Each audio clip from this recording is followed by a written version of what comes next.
We've covered a ton of ground today, a lot of content, which has been thought-provoking. It's pushed the envelope. It's maybe challenged some of our thinking. To kind of pull it all together now, we're going to have a set of closing perspectives from 3 different speakers. Our first speaker brings together a wealth of experience to us, having been in the field of education for over 30 years in a range of roles, ranging from teaching to leadership. So please join me in welcoming Cathy Montreuil, Deputy Minister, Department of Education and Early Childhood Development for Nova Scotia, to the forum. Cathy. Thank you. So I'm going to, and you should be able to see my screens. Yes, we see your screen. We do not see you, only its screen. Perfect, thank you. So my screens are better than I am to look at this late in the day. The right now, and I think to wrap some thoughts from the presentations throughout the day, I think that the context of COVID has certainly in this moment presented us with opportunities and a call, and a lot of what we're talking about can resonate and pull together in terms of the opportunity and some of the threads and themes that people have talked about today. I shared this slide before. It's old, but the data is unfortunately sticky in terms of the level of engagement that kids go through in our education systems. So really, a lot of the conversation today is what's the role of technology in changing the environment and the conditions that lead to that level of disengagement over time.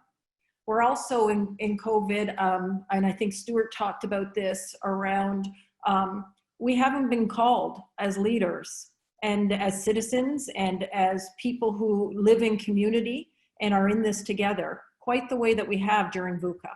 And so the leadership response to VUCA requires vision and understanding and clarity and adaptivity. And I think that in this moment of COVID, the conditions are ripe.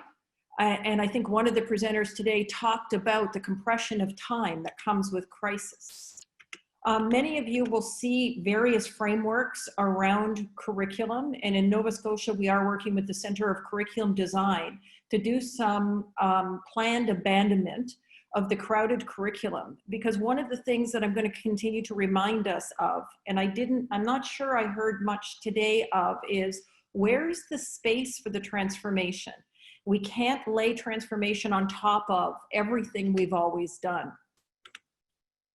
So some of the things we're learning and thinking about as we move to start up. So the context in Nova Scotia is that we have not had a community case of COVID since the beginning of June. We have had a couple of travel cases that were isolated and dealt with, and we're now again in 2 weeks of no cases. So we are moving ahead in September, and we have backup plans if we need them. But one of the things that we surveyed every school, we surveyed our parents, and we surveyed our kids at the end of June around their COVID experience.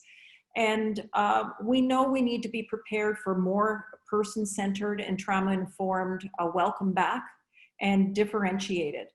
We also know we need to make time in the curriculum for relationship healing, review, play, and outdoors.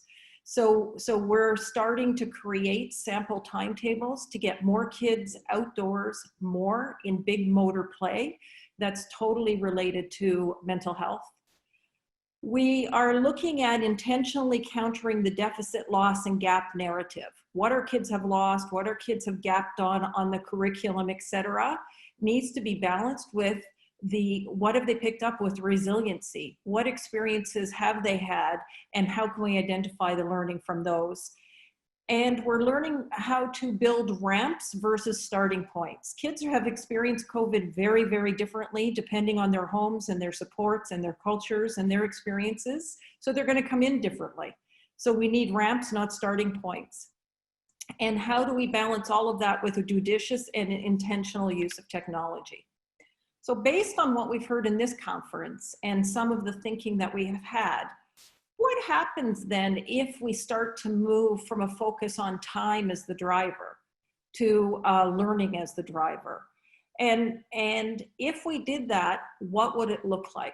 How can it change some of our structures? I think Stuart talked about some of our structures are prisons, like they're just locking us in to not becoming more responsive and not moving. And then what if action is the mechanism? And I think some of the presenters today talked about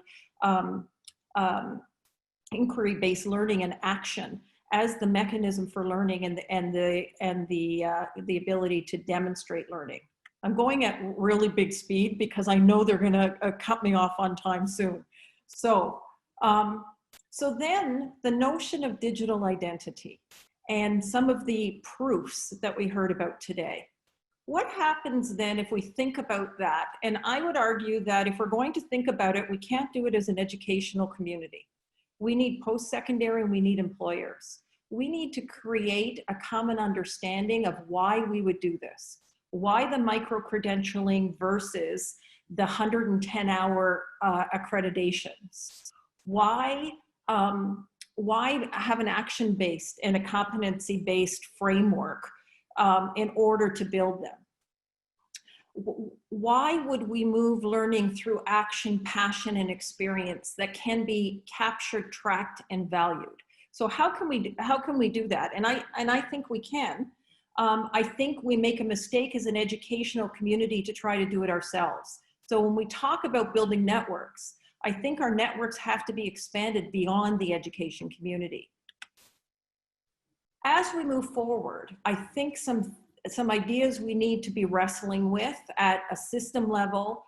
You can do this on a smaller scale at the school level, and we saw good examples of that today. And at a system, at a school regional level, and as a bigger level as well. We need to think about accreditation and standards and rigors. Accreditation needs to have some standard to it. It needs to have some agreement, therefore. It needs to be rigorous. It needs to be unimpeachable. If we're going to move to credentialing looking differently, we need to create that.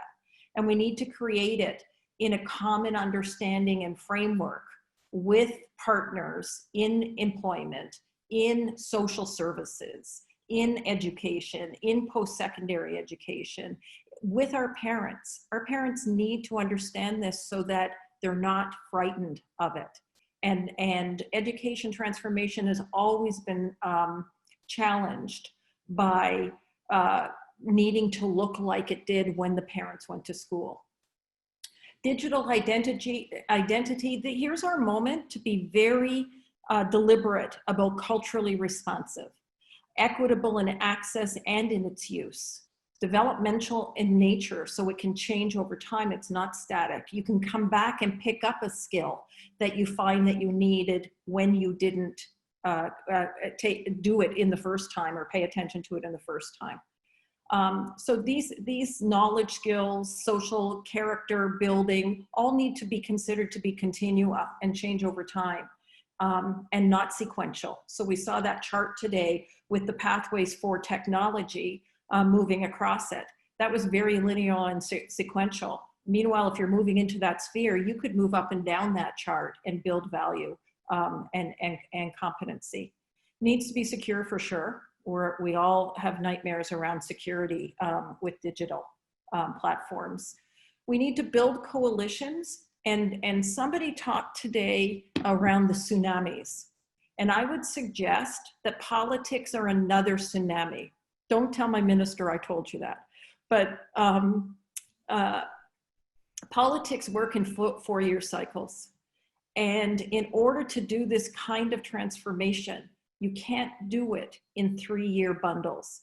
You need that. That's why the notion of coalitions are so important, because this work has to transcend the political cycle, the ebb and flow of politics. We need to start by moving past substitution. So I'm going to borrow from Ruben Pentadura's SAMR model that he uses for transformation and technology, but I think it could be a metaphor for transformation full stop. So a lot of my worry around the narrative and the thinking is that if we simply move to moving what is into a digital credential or passport or identity, we're going to totally miss this moment. And so we need to blow past substitution and augmentation of what exists and make it digital, and look at what does the promise and the potential of digital mean to modify and redefine some of our concepts like prerequisites and demonstration of learning. And then, Jeanette was spends a lot of time, I know, and she and I have talked in the past about this. How do we protect transformation in a system that reverts to traditional modes and tends to revert harder when it's stressed? So how do we build that kind of culture and protection? And people talk today about risk-taking and the importance of safety for that. That's going to be a big piece to protecting transformation. So I tried to keep to my timeline, and there you are. Fantastic. Thank you so much, Cathy. I thought that was fantastic how you tied together so much of the content today. There was so much, it's easy to lose track of it, but as you pulled it together, it starts to form a narrative for me. And a couple of things you touched on that, you know, in a day of technology and things like that, to bring back the cultural responsiveness and equity. And in fact, the fact that we are in a political context, that's fantastic. So thank you so much for that.